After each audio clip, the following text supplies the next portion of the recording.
Hey, my God is good, oh. Hey, my God is good, oh. Hey. Et de haut. Maintenant, notre âme est desséchée, plus rien. Plus rien.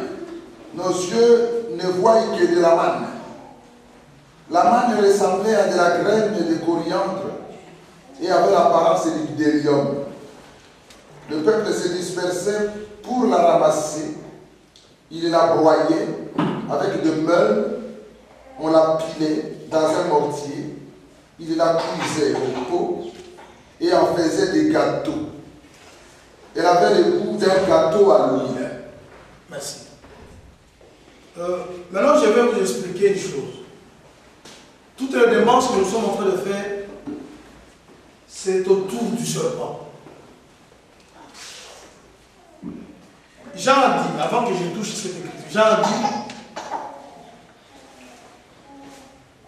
tous ceux qui sont venus avant moi sont des voleurs. Ça, c'est Jésus qui parle.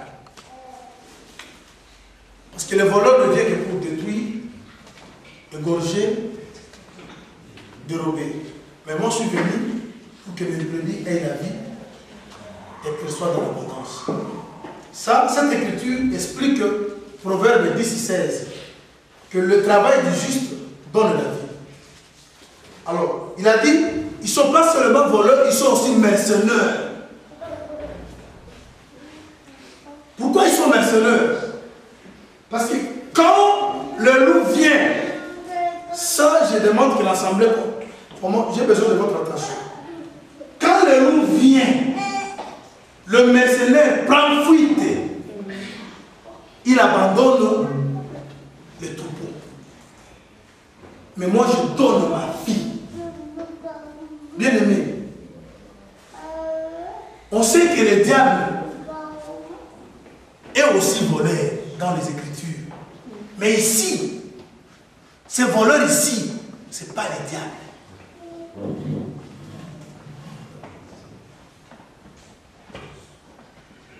Ces voleurs que le Seigneur parle, que ceux qui sont venus avant moi, vous verrez que même Caïn est venu avant Abel.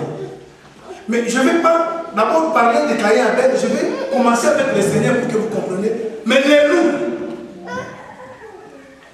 Alors, si les mercenaires ou si les voleurs, parce qu'il a dit, celui qui n'entre pas par la porte, c'est un voleur.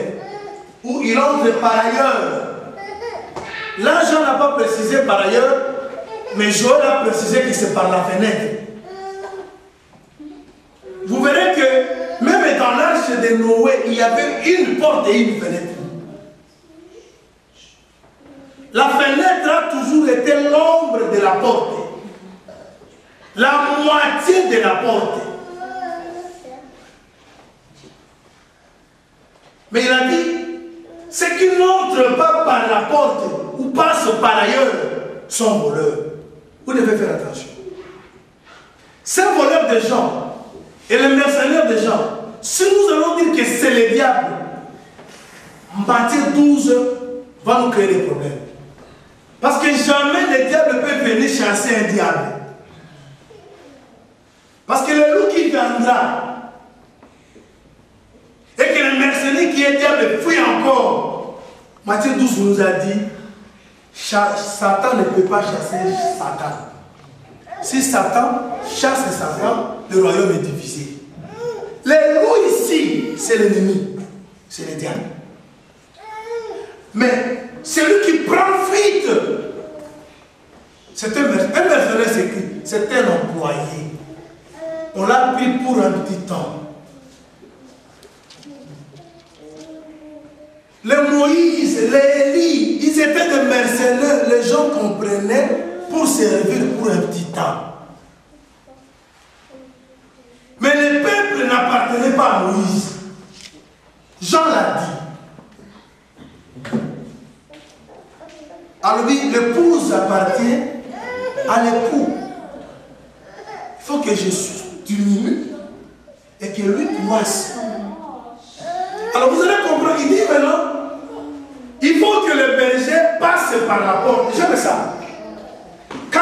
par la porte, le portier ouvre la porte. Oh, aucun prophète est venu par la porte. Parce que, vous savez, quand on a chassé Adam et Ève, la porte qui conduisait vers la vie, vers l'arbre, était barricadée par le chérubin avec une épée flamboyante. C'est-à-dire, si tu viens par la porte, il faut affronter la mort. Aucun prophète n'a affronté la mort. C'est lui qui est venu par la porte et le portier lui a ouvert la porte, n'est que Jésus. Parce que pour rentrer par la porte, il faut affronter l'épée. Et les loups qui étaient devant, c'était la mort. Aucun prophète n'a affronté la mort. Même Moïse n'a pas affronté la mort. Même Élie n'a pas affronté la mort. Mais l'homme qui a affronté la mort, qui est venu par la porte, c'est le Seigneur. Parce que le chemin, il n'y a qu'un seul chemin. Celui qui est chemin a dit, je suis la vie. Oh, la vie est dans le sang. C'est Abel qui est parti par la porte. Parce que quand on affronte l'épée qui est entre les mains des chérubins, c'est-à-dire vous acceptez que le sang coule. Parce que c'est le sang qui a ouvert la porte. Vous savez ce qui s'est passé avec Saoul? Saoul était un mercenaire. Mais le berger d'Israël, c'était David. Et quand le loup Goliath est venu, Saoul a abandonné. Mais l'homme qui a affronté le loup, c'était David. Et Israël a dit, quand même, lorsque Saoul était là, c'est toi qui nous conduisais. Tu nous faisais sortir et tu nous ramenais. C'est ça l'œuvre du berger que Jean décrit. Le portier va ouvrir la porte, le berger va entrer, il va prendre le brebis, il ramène dehors, il doit le ramener. C'est ce que David faisait. Et Saoul était un mercenaire. Il n'était pas le berger d'Israël. Mais l'homme qui a affronté Goliath, c'était David. Alors, dire que le loup, plutôt le mercenaire, c'est le diable, et qu'aussi battu, parce que le diable a compris quoi qu'on a le diable était. Mais je crois que le diable aussi est voleur, quelque part. Mais dans cette écriture, ceux qui sont venus avant moi sont des voleurs. Le diable n'est qu'un seul. Mais ici, je suis pas de ceux qui sont venus avant lui. Et il venait où? Écoutez, pour que vous compreniez encore. Quand le mercenaire est venu, personne ne l'a écouté. Mais moi, je suis venu. Le portier m'a ouvert la porte. Les brebis m'ont écouté. Et il ajoute, j'ai encore, j'aime ça, d'autres brebis. C'est-à-dire, le brebis qui était là présente, c'est la maison d'Israël. Et d'autres brebis qui devaient encore chercher, ce sont nous les nations. Alors, ceux qui venaient avant, ils venaient où? Ils venaient vers la maison d'Israël. Tout prophète, quand Dieu a envoyé, il les dirigeait vers Israël. Les voleurs en question, ce sont ces prophètes. Ce sont les langages de la Bible. Alors, si nous allons dire que non, jamais Moïse peut devenir voleur. Jamais un prophète. C'est ça. Parce qu'être voleur, c'est avoir un peuple qui ne t'appartient pas. Jean l'a dit, l'épouse ne m'appartient pas. L'épouse appartient à l'époux. Là, Jean déclarait que moi, je suis un mercenaire. Moi, je suis un voleur. Mais le propriétaire du peuple, Moïse l'a dit quelque part. Il a dit à Dieu, est-ce que ce peuple m'appartient?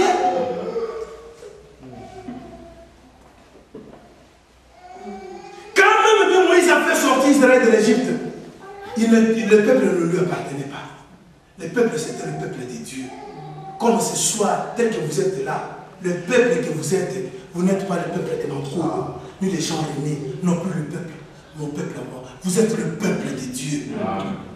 Si vous vous êtes converti, c'est pour Dieu. Amen. Alors, il dit, le mercenaire, quand il voit les loups, c'est la mort. Bien aimé, il y a trop de mystères dans Genèse. Je vous conseillerais, quand vous lisez Genèse, ne lisez pas Genèse comme si vous lisez un journal. Voilà la chose dont je vous ai promise que je vais l'expliquer le jour qui viendra. C'est très prophétique. Comment Ève, on lui pose la question, est-ce que Dieu avait dit de ne pas manger le fruit?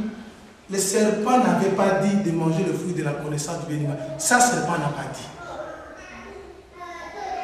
Mais la femme répond, il nous a dit de tout manger. Mais quant au fruit de l'arbre qui est au milieu, c'est-à-dire pour Adam et Ève, jusque-là, ils ne voyaient pas arbre de vie. L'arbre de vie était caché dans l'arbre de la connaissance du bien et du mal. Amen. Parce que la vie, c'est connaître. On ne peut pas voir la vie si on connaît d'abord. Parce que la loi était pédagogue. Qui nous conduit où? En Christ. C'est-à-dire, la vie était cachée dans la mort. Le Seigneur a dit, celui qui veut garder sa vie, il faut... Si tu veux garder la vie, tu vas la perdre. Mais celui qui perd sa vie, quand on perd la vie, c'est-à-dire qu'on embrasse la mort.